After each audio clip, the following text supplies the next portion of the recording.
अखेर मंत्री धनंजय मुंडेंचा राईट हँड समजला जाणारा आका तथा मास्टरमाइंड वाल्मिक कराडला मोक्का लागलाय।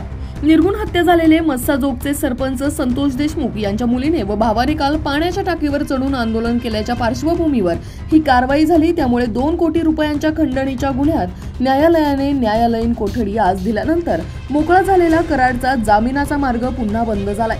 देशमुख हत्येत मोक्का लागणार अशी बातमी 7 जानेवारीला आपला आवाजने दिली होती। ती 11 तारखेला खरी ठरली, कारण या गुन्ह्यात तो लागला।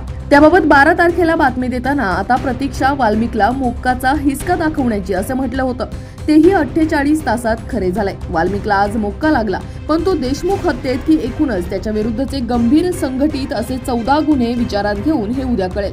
पण देशमुख प्रकरणातच तो लावला गेल्याची शक्यता जास्त आहे, कारण त्यातच तो अगोदर लावला गेला आहे।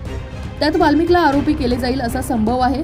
ते त्याला उद्या विशेष न्यायालयात हजर केल्यानंतरच कळेल। मात्र त्यामुळे जामीन मिळण्याचा त्याचा मार्ग बंद झाला असून उलट पाय आणखी खोलात गेलाय। आता मोक्कात पुन्हा त्याची पोलीस कोठडी मिळेल, ज्यात त्याची सखोल चौकशी पुन्हा पोलिसांना करता येणार आहे। त्यातून त्याच्या अडचणी वाढणार आहेत। दुसरीकडे या कायद्याचा बडगा उगारल्यानंतर जामीन लवकर मिळत नाही।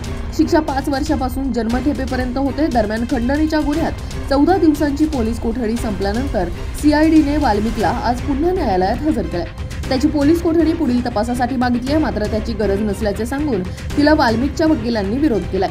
तो मान्य करत न्यायालयाने 14 दिवसांची कोठडी वाल्मिकला दिली आहे। येथे त्याच्या जामीन मिळण्याच्या आशा पल्लवित झाल्या होत्या, मात्र त्याची रवानगी तुरुंगात न करता देशमुख हत्येचा तपास करणाऱ्या SIT कडे त्याचा ताबा दिलाय।